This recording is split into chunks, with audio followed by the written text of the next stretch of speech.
네, 안녕하세요. 여러분과 늘 함께하는 수학 강사 서한나 선생님입니다. 이번 시간에는 선생님이랑 우리 미분의 활용으로 계속해서 보고 있는데요. 방정식과 부정식에서 어떻게 활용하고 있는지, 그리고 오늘 속도와 가속도까지도 정리 한번 해보도록 하겠습니다. 자, 그럼 첫 번째 개념으로는 방정식의 실근의 개수인데요. 결국에는 방정식의 목적은 우리가 해를 구하는 것입니다. 이때 그 실근, 실수인 근의 개수는 어떠한지를 구할 때 우리는 보통은 교점으로 얘기를 했어요. 축과 만나는 교점이 1개인지 2개인지 3개인지 등등등으로 얘기를 했었는데요. 자, 그러면 먼저 fx는 0과 만나는 그렇게 y는 0이랑 y는 fx랑 만나는 그 교점에 대해서 우리는 실근으로 재해석해 줄 수 있습니다. 자, 그래서 y는 fx 그래프랑 x축 바로 그림으로 그려보면 어떤 fx가 있고요. 이렇게 x축이 있습니다. x축은 보통 y는 0이라고 쓰지요. 이 축과 만나는 교점의 x좌표가 결국에는 우리가 말하는 fx는 0의 실근을 의미한다라는 겁니다. 따라서 그 서로 다른 실근의 개수는 y는 fx와 x축과의 교점의 개수로 우리가 해석을 해줄 수 있다라는 거예요.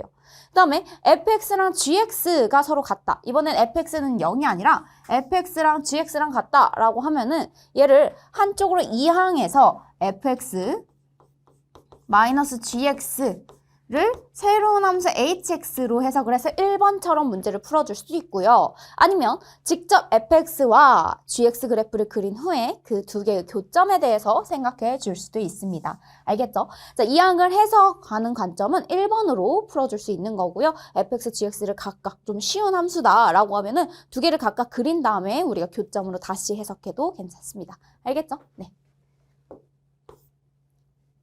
자, 그러면 이에 관련된 예제 한번 풀어보도록 할게요. x세제곱 마이너스 3x 마이너스 1은 0이라고 하는 이러한 방정식이 있습니다. 이때 서로 다른 실근의 개수를 구해주세요 라고 되어 있는데 fx를 우리가 x세제곱 마이너스 3x 마이너스 1이라고 두면 이 함수의 그래프를 그리기 위해선 증가, 감소, 표, 증감표를 좀 확인을 해봐야겠는데요. 미분을 하는 순간 3x제곱 그 다음에 마이너스 3 이렇게 됩니다. 3으로 묶었을 때 x 플러스 1, x 마이너스 1로 인수분해가 되지요. 그러면 x가 마이너스 1일 때와 x가 1일 때가 0이 되는 친구가 됩니다.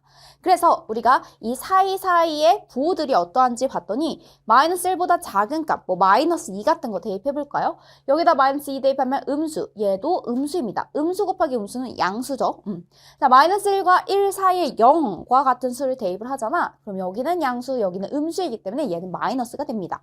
자, 그 다음에 1보다 큰 뭐 3 같은 거 대입을 해보면 여기 양수, 여기도 양수예요. 알겠죠? 자, 그러면 증가하다가 감소하다가 증가 이렇게 되니까 증가해서 감소로 바뀌는 바로 이 친구가 극대입니다. 극대값은 f-1이 되겠네요. x는 마이너스 1에서 극대값 무엇을 갖는다라고 했을 때 그 마이너스 1은 어디다 대입을 해줘야 되냐면 바로 여기다 대입을 해주셔야 됩니다. 따라서 마이너스 1 플러스 3 마이너스 1 그래서 답은 1 이렇게 되겠네요. 자, 이번에는 x는 1에서 극소값을 갖는다라고 했기 때문에 여기다 1을 대입을 해주시면 되는 거예요. 그러면 1 마이너스 3 마이너스 1 슝슝 사라져서 마이너스 3을 갖는다라는 것도 알 수 있겠습니다. 자, 그래프를 그려보면요. 우리가 x는 마이너스 1에서 극대값 1을 가져요. 그래서 증가하다가 감소로 바뀌죠. 감소하다가 어디에서 1이라고 하는 점에서 마이너스 3이라는 함수값을 가지고 우리가 쭉 증가를 합니다. 이렇게 돼요. 그런데 이 사이 x축이 지나가죠. 극대값은 0보다 크고요. 1이고요. 극소값은 0보다 작은 마이너스 3입니다. 그러면 1과 마이너스 3의 사이에는 0이 지나가기 때문에 지금 x축과의 교점이 몇 개가 나오냐면 3개입니다. 3이므로 우리는 x세제곱 마이너스 3x 마이너스 1은 0의 서로 다른 실근의 개수. 자, 눈에 보이죠? 교점이 몇 개인지 딱 보입니다. 얘는 바로 3개입니다. 라고 적어주시면 되는 문제였습니다. 됐나요? 네, 그러면 다음 부분 보도록 할게요. 자, 3차 방정식의 근의 판별입니다. 우리가 판별식, 2차 방정식의 판별식이라고 하는 걸 들어봤을 거예요. 3차 방정식에서도 판별식이 있습니다. 하지만 너무 복잡해요. 그걸 외울 수가 없어요.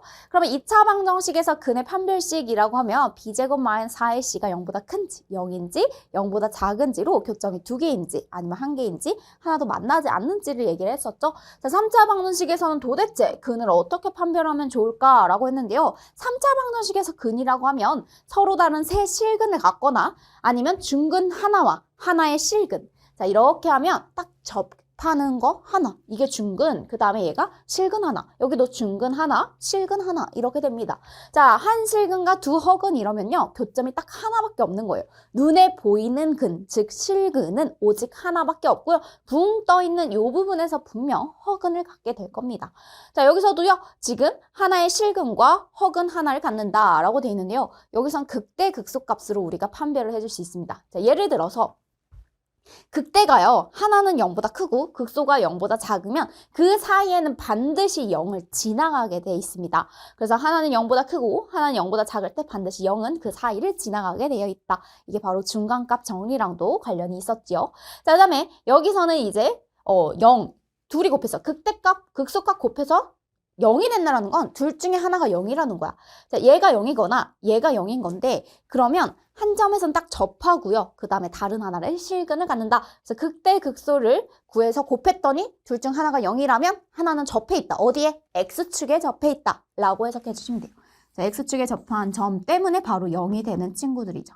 얘 때문에 0이 된다라고 생각해 주시면 돼요. 자, 그 다음에 이번에는 극대와 극소가 둘 다 양수이거나 둘 다 음수이면 0을 기준으로 둘 다 위쪽에 있거나 둘 다 아래쪽에 있을 때 바로 이때가 곱해서 0보다 클 때라고 생각해 주시면 돼요. 알겠죠? 자, 그러면 극대극소를 직접 구해서 0보다 곱해서 0보다 작으면 하나는 양수 하나는 음수이니까 그 사이에 0이 지나간다라고 해석해 주시면 되겠고요. 둘이 곱해서 0이면 둘 중에 하나는 중근을 갖는다. 그래서 X축에 접한다라고 해석을 해주시면 되겠고요. 극대극소가 곱해서 0보다 크다라는 건 둘 다 음수 또는 둘 다 양수이기 때문에 이때는 딱 하나의 실근을 갖는다라고 얘기해 줄 수 있겠습니다. 알겠죠? 자, fx가 그 값을 갖지 않는 경우는 어떻게 되는 거냐면 계속 증가하는 함수 그래프가 그려집니다. 계속 증가하는 함수 그래프는 3중근을 가지고 있을 수 있어요. 뭐 x 세제곱과 같은 친구가 바로 3중근을 가질 때입니다. 그 다음에 계속 증가, 중근, 3중근을 갖지 않고도 계속 증가하거나 계속 감소할 때 이럴 때도 있어요. 그래서 이럴 때는 그 값을 갖지 않는다라고 생각을 해주시면 됩니다. 자, 다음은 마이너스 x세제곱 플러스 27x 플러스 10은 0의 3차 방정식의 근의 판별을 이용하여 서로 다른 실근의 개수를 구하려고 합니다. 빈칸에 알맞은 것을 써 넣으시오 라고 돼 있어요. 자, 얘를요 미분을 하면요 x세제곱 미분하면 만 3x제곱 플러스 27 이렇게 되겠고요. 만 3으로 묶는 순간 x 플러스 3과 x 마이너스 3으로 인수분해가 됩니다. 이때 0이 되니까 만 3 그리고 3이 있지요. 자, 그러면 만 3보다 작은 살짝 작은 만 4 같은 것을 여기다 대입해 보세요. 여기도 음수, 여기도 음수, 여기도 음수입니다. 3개 곱해서 다 음수니까 마이너스가 되겠고요. 그 다음에 -3과 3 사이에 있는 0 같은 거 대입을 해보면 얘는 플러스, 얘는 마이너스. 그래서 전체적으로는 플러스가 나온다는 사실도 알 수가 있어요. 자, 3보다 살짝 큰 값을 대입을 해볼까요? 양수가 나옵니다. 자, 음수 곱하기 양수, 지금 음수 이렇게 음수가 몇 개가 나오냐면 음수만 지금 하나가 나와요. 그럼 전체적인 곱은 음수가 되겠죠. 그래서 감소하다가 증가하다가 감소 이런 식으로 쓰여집니다. 그래서 여기에서 x는 마이너스 3에서 극소값 무엇을 갖는다라고 돼 있는 거냐면 여기에서 f 마이너스 3 이렇게 됩니다. 자, x는 마이너스 3에서 극소값 f 마이너스 3은 어디에다 대입을 해줘야 돼요? 바로 여기에다가 대입을 해주셔야 됩니다. 알겠죠? 자, 그럼 대입을 해보면 마이너스 27 마이너스 3의 세제곱이 27이죠. 마이너스 27. 그 다음에 여기서 플러스 27에 지금 마이너스 3 이렇게 해주시면 되겠고요. 플러스 10 이렇게 해주시면 되겠습니다. 됐죠? 자, 그러면 이거 플러스 27. 자, 여기 같은 경우에는 마이너스 80을 이렇게 되겠고요. 플러스 10 이렇게 되겠습니다. 됐나요? 그럼 여기가 바로 마이너스 54 이렇게 되겠고요. 그럼 여기가 마이너스 44라고 써지겠습니다. 극소값 마이너스 44를 가지고요. 자, x는 3에서 극대값을 갖는다라고 얘기를 했어요. 그러면 f3을 한번 구해봐야겠죠. 따라서 얘가 마이너스 27 플러스 27 곱하기 3 플러스 10 이렇게 됩니다. 자, 여기에서 계산해보면 뭐가 나오냐면 바로 54가 나와요. 자, 이렇게 되겠고요. 그 다음에 플러스 10 뒤에 있었습니다. 따라서 64가 이렇게 나와요. 그래서 여기에서 x는 3에서 극대값 64를 갖는다라는 사실도 알 수가 있습니다. 그러면 하나는 음수 마이너스 44 극소값, 그 다음에 극대값 64죠. 둘이 곱해서 뭐가 되냐면 음수가 됩니다. 자, 그럼 하나는 양수, 하나는 음수이니까 그 사이에는 반드시 0이 지나가게 되어 있어요. 그래서 얘는 서로 다른 세 실근을 갖는다라고 얘기를 해주시면 됩니다. 다른 새 실근을 갖는다라고 적어주시면 되는 문제였습니다. 됐나요? 네. 자, 부등식이 항상 성립할 조건에 대해서 얘기를 해보려고 합니다. 자, 우리가 어떤 부등식을 해석을 할때 2차 함수 같은 걸 생각을 해보면 가장 최소값이 특정한 값보다 항상 크면 나머지 값들은 당연히 0보다 크다라고 얘기를 하지요. 얘가 0이라고 했을 때 이 꼭지점 최소값이 0보다 크면 당연히 나머지 있는 값들은 당연히 0보다 큽니다. 왜냐면 우리가 최소값을 확인했기 때문에 최소값보다 큰 값들은 당연히 0보다 크다라는 걸 보일 수 있다는 거야. 예를 들어서 이렇게 설명을 해보면 3차 함수에서도 특정한 범위 내에서 가장 최소값이 어떤 값보다 크다라고 하면 당연히 다른 값들은 그것보다 크니까 그래서 그 부등식이 성립한다라고 증명을 하는 겁니다. 자, 예를 들어서요. 모든 실수 x에 대해서 부등식 fx가 0보다 크거나 같다를 증명하고 싶을 때 이때 우리는 뭘 보일 거냐면 최소값이 0보다 크거나 같음을 보이면 나머지 값들은 당연히 0보다 크다라는 걸 보일 수 있는 거고요. 자, fx가 0보다 작거나 같다. 즉 모든 실수 x에 대해서 fx가 0보다 작거나 같다를 보이고 싶으면 최대값을 확인을 해주시면 된다는 겁니다. 최대값이 0보다 작으면 나머지 값들은 그 최대값보다 다 작잖아. 그러니까 0보다 작다라고 얘기할 수 있는 거예요. 알겠죠? 자, 그 다음에 이번에는 모든 실수가 아닌 주어진 구간 내에서라고 하면 나머지 구간은 볼 필요가 없어요. 그 주어진 구간 내에서의 최대값, 최소값만 확인을 해보시면 되겠습니다. 알겠죠? 자, 주어진 구간 내에서 만약에 최소값이 0보다 크거나 같으면 나머지 구간에 해당하는 함수값들은 당연히 그 최소값보다 크잖아요. 그러니까 0보다 크다. 이렇게 얘기를 하는 거예요. 그 다음에 그 fx에 대한 최대값만 확인해보면 최대값이 0보다 작으면 나머지 구간 내에서는 다 그 최대값보다 당연히 작기 때문에 부등식이 성립한다라고 보여주는 겁니다. 알겠죠? 자, 그래서 문제에서 어떻게 나오는지 확인해 보도록 할게요. 자, 다음은 모든 실수 x에 대해서 x 4제곱 마이너스 4x 플러스 k가 0보다 크거나 같다라는 것이 성립하도록 하는 실수 k의 값의 범위를 구하는 과정입니다. 빈칸에 알맞은 것을 써 넣으시오라고 돼 있어요. 자, 그러면 얘를 미분을 하면 어떻게 되냐면 4x 세제곱 마이너스 4 이렇게 됩니다. 자, 그러면 여긴요 4로 묶었을 때 x 세제곱 마이너스 1 이렇게 되는 거예요. 자, 그러면 얘는 x 마이너스 1과 그 다음에 x제곱 플러스 x 플러스 1 이렇게 됩니다. 자, x제곱 플러스 x 플러스 1은요 허근을 가지면서 판별식이 항상 0보다 작기 때문에 얘가 0보다 크다라는 것은 우리가 절대부등식 단원에서도 배웠어요. 자, 이때 0이 되는 값은 x는 1일 때밖에 없겠네요. 자, 1을 기준으로 좌우의 그 f'의 부호를 살펴봅시다. 자, 1보다 살짝 작은 값, 0 같은 걸 대입을 해도 돼요. 자, 0 대입하면 음수죠. 얘는 음수입니다. 2 같은 거 대입하면 양수예요. 음수. 그러면 감소하다가 증가합니다. 어디에서? 1에서. 즉 1에서 극소값을 갖는다라는 사실을 알 수가 있어요. 극소값 딱 하나 존재하네요. 자, 그러면 최소값 무엇을 갖기 때문에? F1을 갖기 때문에 이렇게. 자, 그럼 F1을 대입을 해보면요. 뭐가 되면 1 마이너스 4 플러스 K 이렇게 됩니다. 즉 최소값 K-3을 가지기 때문에 모든 실수 X에 대해서 이 최소값이 0보다 크거나 같다라고만 설명을 하면 즉 K-3이 0보다 크거나 같다라는 게 성립이 되면 나머지 구간에 있는 모든 x들에 대해서 최소값이 일단 0보다 크거나 같다는 게 증명이 됐기 때문에 나머지 친구들은 당연히 0보다 크거나 같습니다. 라는 게 성립이 됩니다. 그래서 구하면 우리는 k는 3보다 크거나 같다라는 실근을 얻어줄 수 있어요. 됐어요? 네.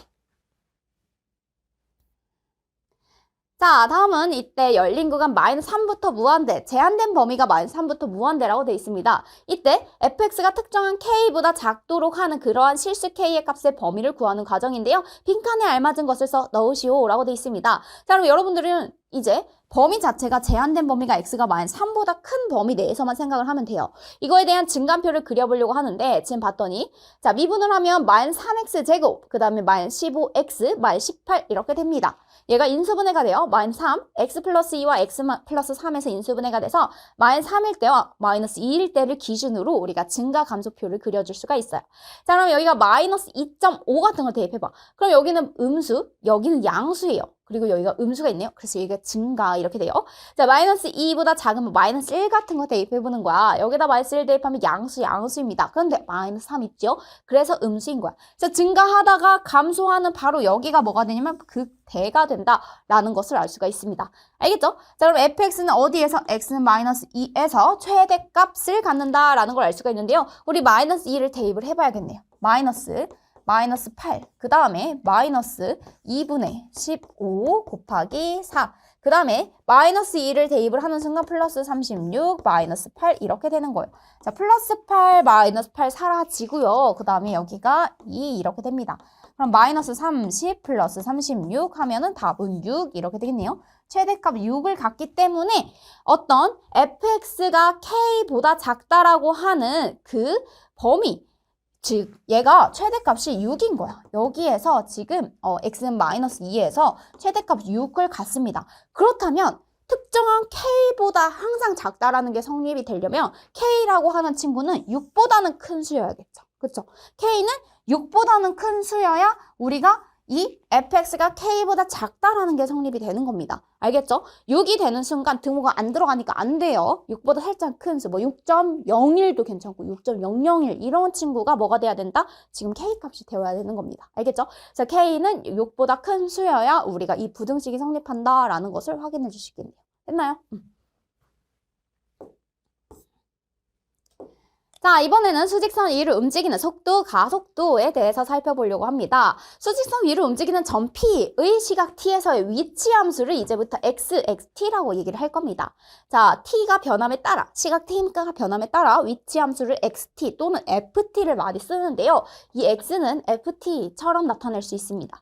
자, 평균 속도라고 하면은 시간분의 우리가 거리 속력 시간이라고 해서 중학교 1학년 때부터 되게 많이 썼던 이런 마우스가 있었어요. 자, 거리는 속력 곱하기 시간이었고요. 속력은 시간분의 거리였습니다. 자, 여기서 속력, 시간이 아니라 시각으로 얘기를 해보면, 위치로 얘기를 해보면, 자, 속도라는 것은 시간분의 지금 얼마만큼 움직였냐에 따라서 그 움직인 위치를 얘기하는 거야. 자, 위치 함수에 대한 변화율, 그 다음에 시간의 변화율로 우리는 평균 속도를 정의할 수 있습니다. 델타 t가 뭐라면 t가 증가량이야. 그래서 지금 얼마만큼 시간이 지났냐에 따라서 시각이 t에서 t 플러스 델타 t까지 변했죠. 변화량이 바로 델타 t잖아. 그치? 그랬을 때 평균 속도. 그러면 여기가 위치의 변화량입니다. 그래, ft 플러스 델타 t, ft. 그래서 위치의 변화량. 자, 그러면 시간의 변화량분의 위치의 변화량 해서 델타 t분의 ft 플러스 델타 t가 바로 평균 속도입니다. 그런데요, 이 평균 속도, 평균 변화율의 극한이 바로 순간 변화율이죠. 그게 바로 뭐가 된다? 속도가 된다라는 겁니다. 이렇게. 됐죠? 자, 델타 t분의 델타 x, 즉 그게 속도 v라고 쓸 수 있는데요. v는 간단히 말하면 위치 함수를 미분한 것입니다. 자, 위치 함수를 미분한 게 속도 함수가 된다. 왜? 지금 이 변화량들의 각각의 위치와 그 시간에 대한 변화량의 순간 변화율이 속도가 되기 때문이에요. 그래서 속도는 f't, dx, dt 이렇게 써주시면 되는 겁니다. 자, 그 다음에 이번에는 속도를 다시 새로운 변화량으로 해석을 해서 v의 순간 변화율은 가속도가 됩니다. 속도에 대한 변화량. 이래서 가속도여서 dv, dt, 그걸 a라고 보통 써요.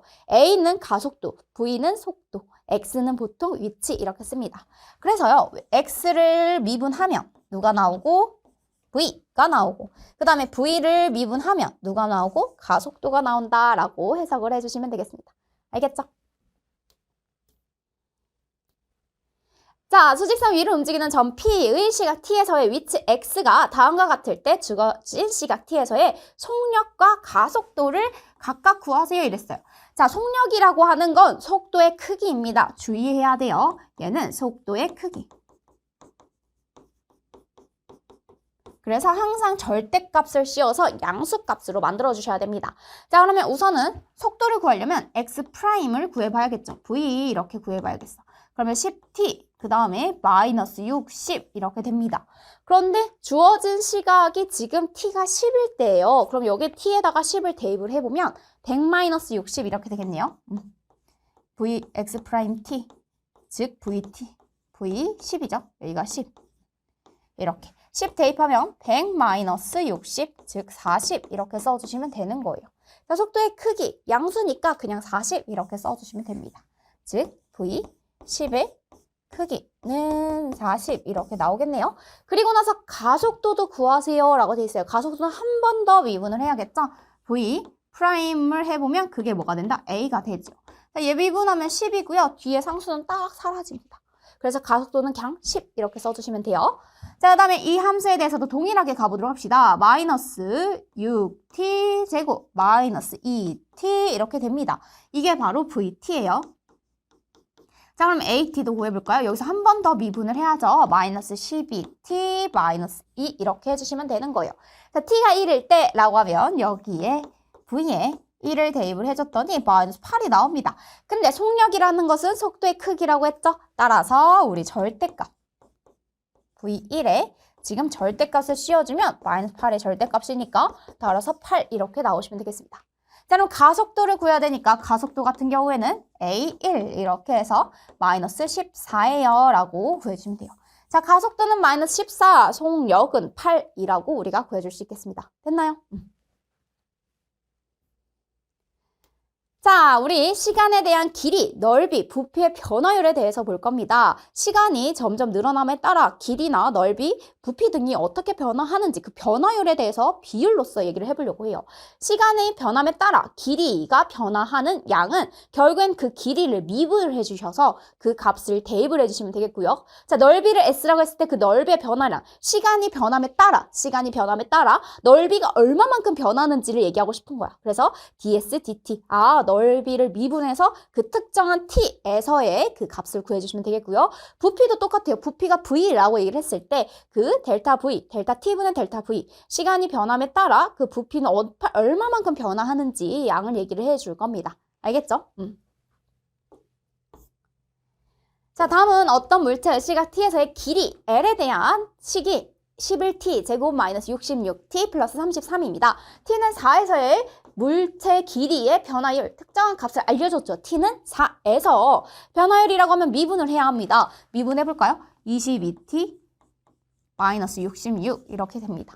알겠죠? 자, 그럼 t는 4라고 했으니까 4를 여기다 대입을 해주시면 되는 거예요. 그래서 88 마이너스 66 이렇게 해주시면 되겠고 그 변화율은 22입니다. 라고 적어주시면 되는 거예요. 자, 밑면의 반지름이 20, 높이가 10cm의 원기둥이 있습니다. 다음은 이 원기둥의 밑면의 반지름의 길이가 몇 초 0.5cm씩 줄어든다고 했으니까 마이너스여야 돼요. 알겠죠? 높이는 늘어나고 있다라고 했으니까 플러스 0.2t 뭐 이런 식으로 되는 거예요. 이랬을 때 t는 30에서 건널비의 변화율을 구해주세요. 이랬어요. 자, 원기둥의 밑면의 반지름은 몇 초 0.5cm씩 줄어듭니다. 그렇기 때문에 우리가 t초 후라고 하면 1초에 0.5씩 줄어드는 거고 t초 후면 0.5t예요. 그래서 반지름이 원래 20이었는데 20에서 마이너스 0.5t만큼 줄어드는 거죠. 이렇게. 자, 0.2t씩 늘어나요. 얘는 t초 후에 0.2t가 늘어나 있는 거예요. 늘어나니까 플러스인 거죠. 그렇죠? 자, 건널비는 밑넓이의 2배 하고 옆넓이는 따로 해주셔야죠. 자, 그럼 밑넓이는 뭐냐면 파이 곱하기 20 마이너스 0.5t의 제곱입니다. 이렇게. 그 다음에 2파이, 그 다음에 여기는 옆면의 넓이는 밑에 있는 둘레와 높이로 구해주시면 되는 거예요. 알겠죠? 자, 그럼 높이 같은 경우에는 10 플러스 0.2t고 그 다음에 여기 둘레에 바로 이 20 마이너스 0.5t가 들어가야죠. 20 마이너스 0.5t 이렇게 써주시면 되겠습니다. 됐죠? 이랬을 때 얘를 지금 뭐라고 표현을 한 거냐면 얘를 전개를 해달래요. 얘를 전개를 해달래. 그리고 나서 그 친구를 미분해서 S식을 미분을 해서 T는 30을 대입을 해주시면 된다는 겁니다. 알겠죠? 선생님이 얘를 편의상 지금 2 그리고 곱하기 파이 20-0.5T를 하려면 선생님이 20 마이너스 2분의 1 T의 전체 제곱을 해볼게요. 그럼 얘가 뭐냐면 400 그리고 마이너스 10T가 2개 생기는 거지? 그래서 마이너스 20T 플러스 4분의 1 T제곱 이렇게 됩니다. 여기가 이렇게 돼요. 그리고 뒤에 같은 경우에는 2파이 하고 나서 뭐가 되냐면 20-0.5t를 선생님이 20-2분의 1t라고 바꿔줄 수 있겠고요. 여기 같은 거는 10 플러스 5분의 1t 이렇게 됩니다. 10 플러스 5분의 1t 이렇게 해줄게요. 자, 그럼 여기가 200 그리고 마이너스 5t 플러스 4t 마이너스 t가 되겠네요. 여기는 마이너스 10분의 1의 t제곱 이렇게 써주시면 되는 문제입니다. 알겠죠? 자, 그럼 여기에서 선생님이 뭐라고 묶어줄 거냐면 2파이로 묶어줄 거야. 자, 2파이로 묶어주면 200, 400, 600 그리고 마이너스 20t, 마이너스 t. 그럼 마이너스 21t. 그 다음에 여기는 4분의 1t 제곱 마이너스 10분의 1t 제곱입니다. 그러면 여러분들 선생님 여기에서 통분을 하면 20분의 5의 t 제곱. 그 다음에 마이너스 20분의 지금 2의 t 제곱 이렇게 됩니다. 그럼 20분의 3t 제곱 이렇게 돼요. 그래서 20분의 3t 제곱이라고 써주시면 되겠네요. 알겠죠? 자, 이 파이로 묶었을 때 선생님은 여기에 지금 여기가 소수로 적혀 있긴 하지만 선생님이 분수로 바꿨어요. 600 그리고 마이너스 21t 그리고 플러스 20분의 3t 제곱 이렇게 써주시면 되겠습니다. 됐죠? 자, 그럼 건널비의 변화율이라고 하면 얘네들을 t에 대해서 미분만 하시면 돼요. 그럼 이 파이 그대로. 자, 600은 미분해봤자 사라지지. 사라져. 얘 미분하면 마이너스 21이 남아있고요. 얘 미분하는 순간 뭐가 되냐면 플러스 10분의 3t 이렇게 되겠습니다. 자, 2 내려오면 약분 10분의 3t 여기까지 써주시면 되는 거예요. 그 다음에 뭐 할 거냐면 t가 30일 때라고 돼 있습니다. 여기다 30만 대입해 주시면 돼요. 2파이 마이너스 21 플러스 10분의 3 곱하기 30 이렇게 해주시면 되겠네요. 자, 그러면 여기가 3이 되겠고요. 따라서 2파이 그리고 21에서 9를 빼면은 지금 12. 그래서 마이너스 12 이렇게 써줍니다. 됐죠? 그래서 마이너스 24파이 제곱 센티미터 퍼 s 이렇게 써줄 수 있는 거예요. 됐어요? 그래서 여기에서 변화율, 특히나 t는 30일 때라고 하면 대입만 해주시면 되는 문제였습니다. 됐나요? 자, 그러면 우리 여기까지 해서 변화율에 관련돼 있는 문제 풀어보았고요. 네, 그러면 우리 계속해서 스텝 3 문제로 다음 시간에 만나보도록 하겠습니다.